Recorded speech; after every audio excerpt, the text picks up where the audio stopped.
Hey, welcome to Liberal Buzz Show, where we actually are liberal. We're not limousine Democrats, and we're not liberal elites either. We're actually liberal, and we don't care about money. If we cared about money, we don't chase money, because if we did, we'd probably be sitting at the table rather than on the menu, and we got to stay off the menu, folks. And this show right here is going to show you how to stay off the menu when it comes to cannabis laws. And actually, we're just into civil rights here, because liberals are actually proponents of civil rights, and marriage is a civil right for everyone. Cannabis should be a civil right for everyone. uh, Many things, education, fair right to a fair trial. Those things are inalienable.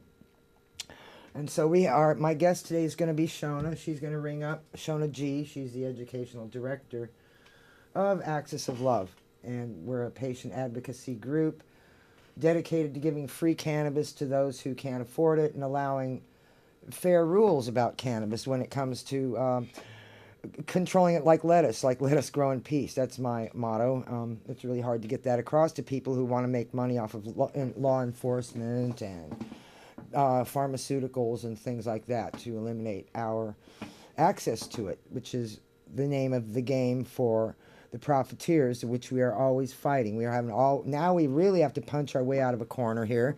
We've got this revolting slug for a president, and that's what the Australian Parliament Anyway, in Australia, New South Wales, he's been labeled a revolting slug. So let that sink in. No, kind of revolting. So now it's like Big Pharma. They're also massive Big Pharma cover-up about problems with some of their drugs. Their big pharmaceutical drugs have surpassed guns as a cause of death in this country. So that for the first year ever, pharmaceuticals are killing more people than guns are. So, see, if we have to vent, we should really make it about politics, because they're fighting with each other is not working. When the Bernie people fight with the Jill folks who fight with the, well, you get my drifts. And then, we got race wars going. We shouldn't, the powers that be have wanted us to fight since the Bacon Rebellion. So what we're talking about today, when Shona calls in, is this very civil rights issue of our right to grow cannabis indoors, which was guaranteed supposedly by Prop 64. That was the carrot that they gave us. They had us chase the carrot, and we really get the stick. They're the ones with the sticks up their hoo-has. So anyway, then that has a stick up its hoo-ha. So now, because we can't fight with each other, we got to take back the Democratic Party, and to do that, we've got to show them that progressives are the answer, real progressives. Now, real progressives wouldn't have voted for Prop 64, which actually took away more rights than it gave us. It was just a trick, and people fell for it. But not, there's a 3% margin of people that voted for Prop 215. So there's a lot of stories in the news that I'm not, I'll see when Shona can get to ring up. I'm going to show you some of the tweets. Now, the DEA bans plant medicines, and then Big Pharma patents them for profits. So that's what we're saying. Now, let's let that sink in. The DEA bans plant medicines, and then so it seems like that's a conflict of interest, isn't it? Our healthcare system working with the Drug Enforcement Agency, which is, under the judicial system. I don't know. The judicial system and the healthcare industry should not be connected. I don't know. There's so much that gets by nowadays. Even we've got this revolting slug for a president. How'd that get by everybody? Huh. There's a lot of people. There's a lot of stories about that. Anyway, Joy. I like watching Joy read on MSNBC. She's got it sussed out. Really, because cannabis inmates, they would have been considered political prisoners by the founding fathers. Putting people in jail would have been considered maybe treason, because it was patriotic to grow cannabis and hemp. In fact, people were required to grow it. So here's our guest, Shona, the educational director for Axis of Love. And we've got some time to talk about the ban on indoor grows. Is that our newest issue, Shona? Well, it's an interesting issue, and it's definitely the first agenda item patients will be addressing come January 7th. We have an interim control issue from the Mayor's Office of Economic Development that will be before the Rules, not the Rules Committee, but the Land Use Committee. Oh. We're going to be, Access to Love will be doing a lot of educating right after the new year on this issue. And what's going on is that the Mayor's Office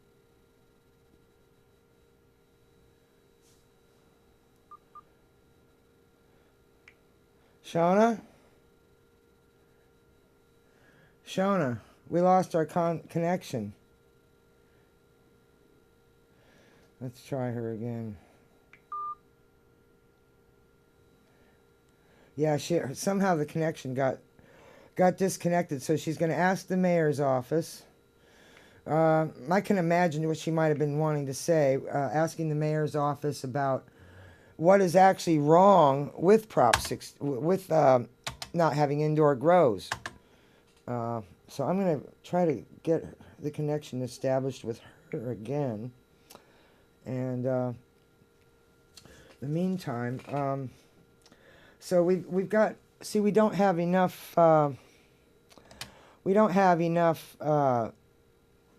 patients without, there's too much money controlling our.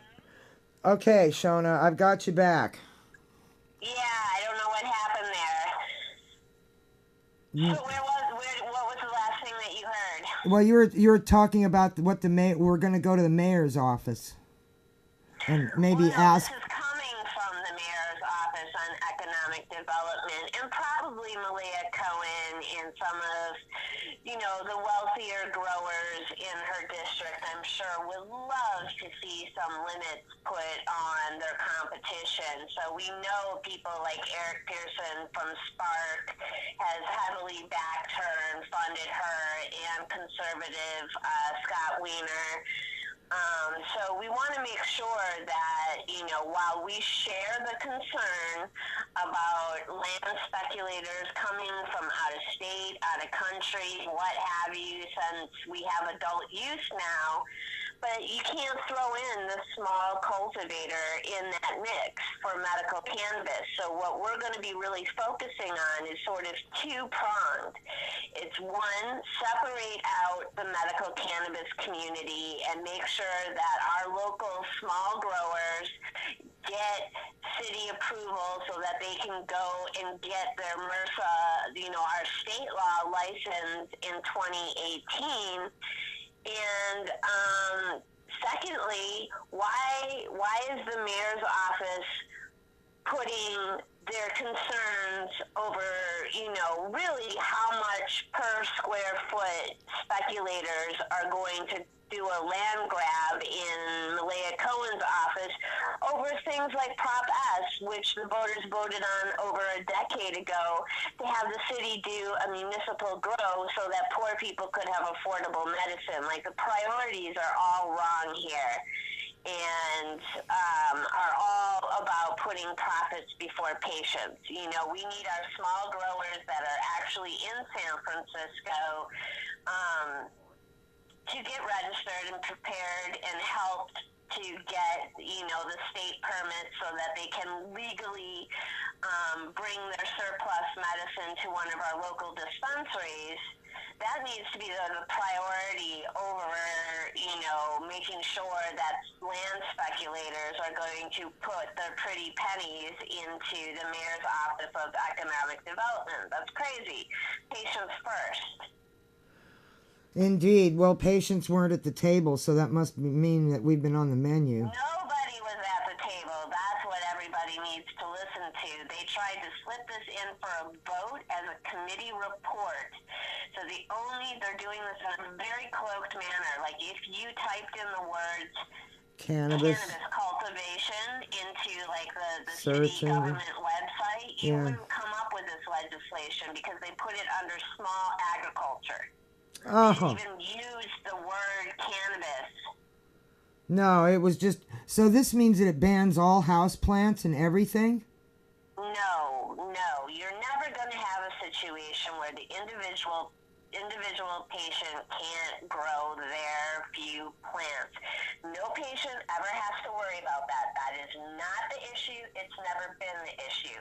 What is the issue at city levels is when you get into a couple more lights, when you actually have something that, is going on to the commercial market. So nobody needs to get, all rhetorical about, we're not going to be able to grow our own plants. You are. You don't have to worry about that. What you need to worry about is the grower who's, growing not just for themselves, but maybe for one or two other patients, has surplus, has been taking it to your local dispensary, is a San Francisco resident, and now has to look at how do they apply for, a small grow. And you don't want those folks thrown in with the speculators from out of state, out of country, who are going to want to be buying, huge buildings in our warehouse district. And, what they're trying to do right now is snatch that stuff up at a really cheap price. And we don't want them to do that. We want the city to put some, barriers to the speculators, but we don't want the city at the same time to cut the throats of the residents who have been compliant. What about the compassion? You mean the compassionate grows more than 6 plants? Right, and you're allowed to do that under state law even. You're allowed to grow for up to five other patients even under MRSA. So nobody has to be worried, if you have, your 6 plants in your window or your 24 plants that the local law allows you. You don't have to be worried about that. That's all legal. What it is that they're looking at in 2018. It's legal, and it'll be legal still in 2018. It'll be legal up until 2018, correct? And then you need to go and get the applicable license and permitting. So what I'm focused on is making sure that the city helps, aids, assists in the small medical cannabis cultivation permitting process. And then, yes, we can do something that slows down and makes sure that these out-of-state investors are paying, sure, go ahead, make them pay out the nose. Are sure that they're going to do local hiring. Are sure that, they're going to be environmentally safe and all of that. We want that type of development in San Francisco. We don't want it all to go to Oakland. But we also don't want to throw the baby out with the bathwater. We want to make sure that we say a sanctuary city for medical cannabis, and that our city puts medical cannabis policy before adult use. Yeah, but what's going to qualify as medical? I mean, do we have to have 3 hours to live before we qualify for medical cannabis? I've heard creepy stories like that. Please put our minds to rest. No, you're not ever going to be in that situation in the sanctuary status city. We are one of the 2 sanctuary cities on this planet.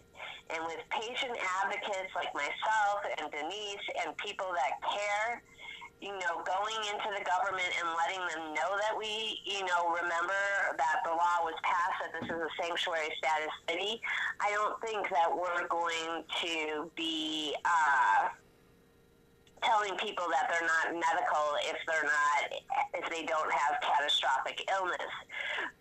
We also have people going into the state house that are going to try to prevent and amend the state law so that qualifying conditions are not, are not going to move everybody from the legal medical market to the overtaxed adult use Well, market, and make sure that our collectives and cooperatives can get permitting. And it's going to have to be accountable. We have a lot of people that have really trespassed and done everything and anything under the sun. So we have to devise a way that the government can understand that we are verifying our donations, so, I mean, it'll be sort of a hybrid, but the best thing is to not panic, but to work as a community towards our goals. well, doctors don't really know much about cannabis. See, I consider myself the expert, and I really don't need doctors to guide my wellness, because they've done such a crummy job before, and I've found cannabis to really save me and other people too. So I know they want their customers back. I get it. I get that they want their customers back, but Yeah, no, I mean, and I think that you have one of the interesting things, I think, that will be pointed out by probably the medical doctors themselves is that we already have a medical board in California. So if a doctor is doing excessive prescriptions for anything, whether it be cannabis or, vitamin C, it doesn't matter. There's already a professional board that can review somebody's conduct. We don't need to limit the conditions that qualify. We just need to use the properly channel these concerns, because a lot of the faith-based community, a lot of the government community, and a lot of the more conservative Christian community, right? They're saying all these doctors just, do 30-second looks at these people. Well, if these doctors are doing something wrong, there's already a medical board to deal with that. all right. Now, cannabis is So also there's no reason to go and create, problems that we've already solved. Well, see, because cannabis has already been proved as a medicine, and it's also maybe a preventive agent. So that means that everyone can benefit from it, whether they're sick or not, and maybe they can keep from getting sick if they have it every day. Especially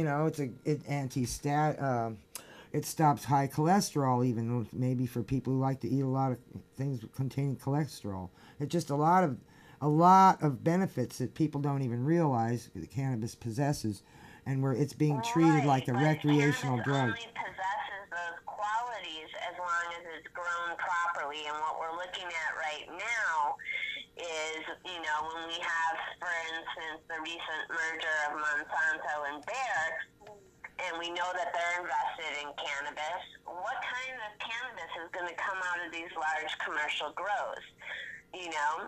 Glyphosate and GMOs. We know it. We know that tobacco used to be sacred, and now it kills people because they put something like 2,000 additives in it. It's quite a number.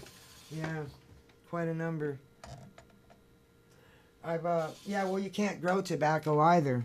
Tobacco cannot be grown. So there you go. We don't want to follow the road of tobacco and what the government did to tobacco and the big plantations did to tobacco. Yeah, we're still a plantation. Really have to focus. Yeah, the plantation culture really has stayed with us since the 1600s. It really has, and if you look at who's at the helm of the cannabis plantations, it's nearly all affluent white males. Yes. I mean, the San Francisco group, Arcview, they are literally 90% affluent white Caucasians. There's only a few people of color, and that is one of the biggest cannabis investment groups in our city.